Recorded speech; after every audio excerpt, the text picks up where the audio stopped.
कहते हैं हर गांव में एक राज होता है, पर देवपुर गांव का राज मौत से जुड़ा है। देवपुर गांव एक ऐसा गांव जहां लोग रात के समय अपने घरों से नहीं निकलते।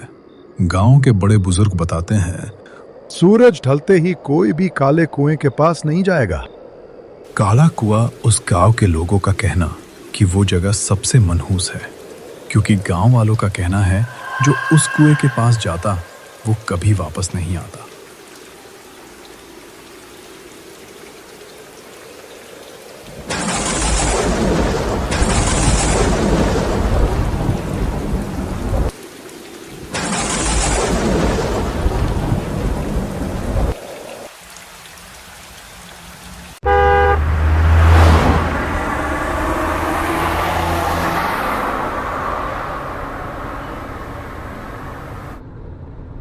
तीन दोस्त रोहित, अमन, पूजा जो शहर में रहते हैं। वो लोग शहर की थकी हरी जिंदगी से कुछ दिनों के लिए अपने गांव जाने का सोचते हैं। अमन, पूजा, तुम दोनों अपने घर बोल देना, आज रात ही हम गांव के लिए निकलेंगे।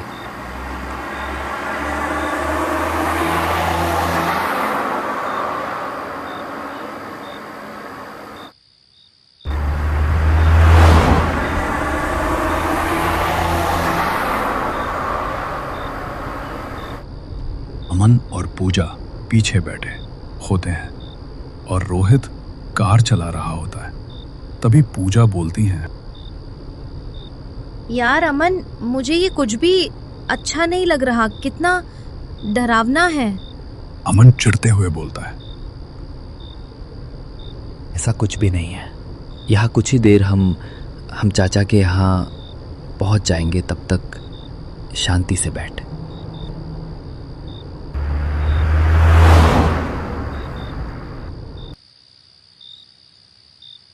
चाचा घर के बाहर उनका इंतजार कर रहे होते हैं।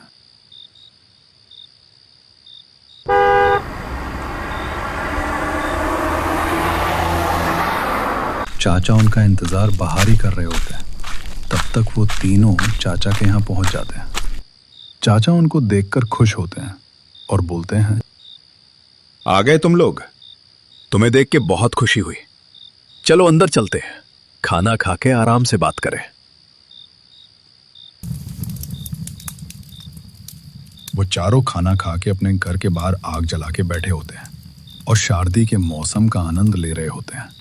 तभी पूजा बोलती हैं, चाचा जी, हमें ये बताइए, जब हम लोग गांव आ रहे थे तब हमें कोई भी गांव वाला बाहर नहीं दिखा, बल्कि गेट भी नहीं खुले थे। ये ऐसा क्यों? उस वक्त तो टाइम भी ज्यादा नहीं हुआ था। तभी चाचा बोलते हैं, हमारा गांव पहले ऐसा नहीं था। जब से गांव वालों ने एक लड़की को जिंदा पानी में फेंक दिया, तब से पूरे गांव में डर है, क्योंकि अब उसकी आत्मा हर अमावस्या को किसी को बुलाती है।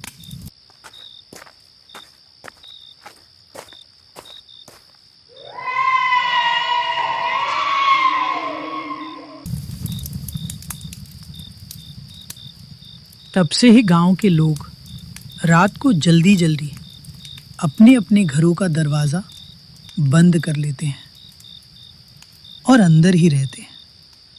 कोई भी रात के समय बाहर नहीं जाता है। तभी रोहित बोलता है, ये सब बस एक कहानी है और कुछ भी नहीं।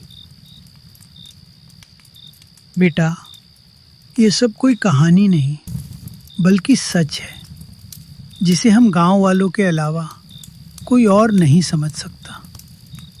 और तुम लोग शहर में रह रहे हो तो तुम लोग क्या जानो गांव के बारे में। इतना कहकर चाचा सभी से बोलते हैं, बेटा, आज अमावस्या है, तो कोई भी बुलाए या चीखने की आवाज़ आए तो जाना नहीं।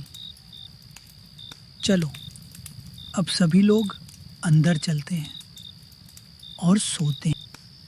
वो तीनों अंदर जाकर अपने कमरे में बैठे होते हैं। वो लोग सोते नहीं हैं, बल्कि ये सोच रहे होते हैं, क्या यार रोहित, तेरे चाचा जी ये किस कुएं के भूत के बारे में बात कर रहे थे? मुझे तो कुछ समझ नहीं आया, तुझे पता है क्या? तभी रोहित बोलता है, यार मुझे कैसे पता होगा, मैं भी तो तुम्हारे साथ शहर ही रहता हूँ। यार मुझे कुछ नहीं पता है इसके बारे में। तभी अमन बोलता है, यार तुम लोगों को ऐसे ही पूरी रात बैठे रहना है तो बैठे रहो, मुझे तो नींद आने लगी है, मैं तो सोने जा रहा हूँ। तुझे रोहित आना हो आ सकता है, नहीं तो मैं चला। जैसे ही वो लोग वहां से जाने लगते हैं तभी खिड़की से आवाज आती है। कहाँ चल दिए रोहित, आओ मेरे पास। इतना सुनकर सभी डर जाते हैं। सभी में डर का माहौल हो जाता है, एकदम शांत हो जाता है। तभी रोहित खड़ा होता है और खिड़की के पास जाता है और बोलता है,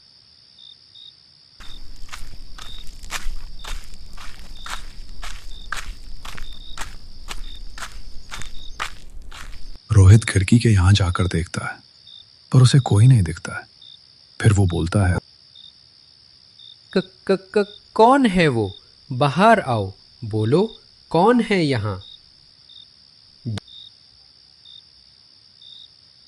पर उनको दोबारा किसी की आवाज नहीं आती है। तो वो लोग हिम्मत करके घर से बाहर आ जाते हैं।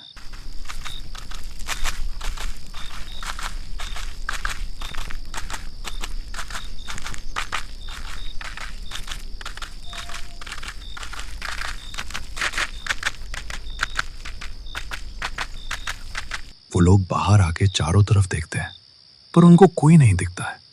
तभी पूजा बोलते हैं, यार रोहित, यहाँ तो कोई भी नहीं है, मुझे तो बहुत डर लग रहा है। तभी अमन बोलता है, यार इससे कुछ नहीं होगा, हमें चल के देखना होगा कौन है वो जो तुझे आवाज दे रहा था। फिर सभी हाँ बोल देते हैं और गांव से बाहर वे लोग उसी कुएं के तरफ निकलते देते हैं।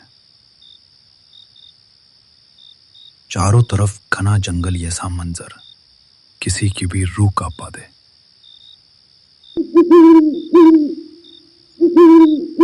वो लोग चलते जा रहे थे। चलते चलते जंगल के बीचों बीच पहुंच जाते हैं। चारों तरफ जानवरों के रोने की आवाज रूह तक कपा रही थी।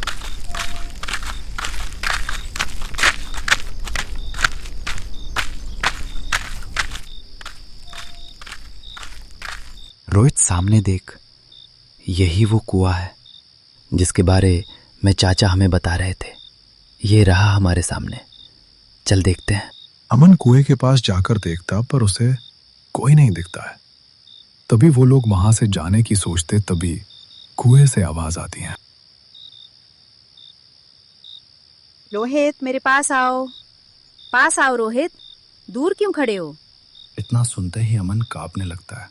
तभी पूजा बोलती है, अरे अमन, भूत बने खड़े ही रहोगे? चलो यहाँ से निकलो जल्दी, नहीं तो हम में से कोई भी जिंदा नहीं बचेगा। भागो अमन। वो तीनों वहां से जैसे ही भागने लगते हैं तभी पीछे से आवाज आती है, तुम लोग ऐसे नहीं भाग सकते, वापस आओ, मैं कहती हूँ वापस आओ। वो लोग भागते भागते जंगल के बीचों बीच पहुंच जाते हैं।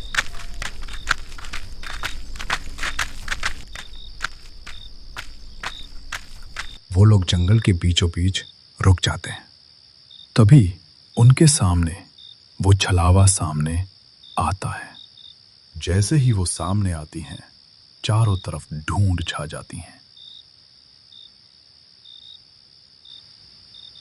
रोहित यार ये इंसान नहीं है, भाग यहाँ से। नहीं अमन, बहुत हुआ हमें इससे।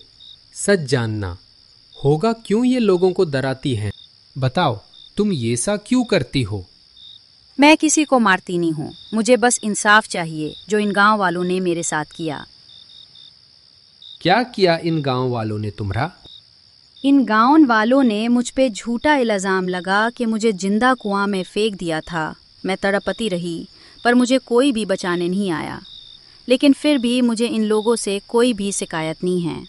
मुझे बस मुक्ति दिला, मैं मुक्त होना चाहती हूँ। ठीक है, हम तुम्हें मुक्ति दिलाएंगे। इतना सुनकर वो वहां से चली जाती हैं और ये लोग भी वहां से चले जाते हैं।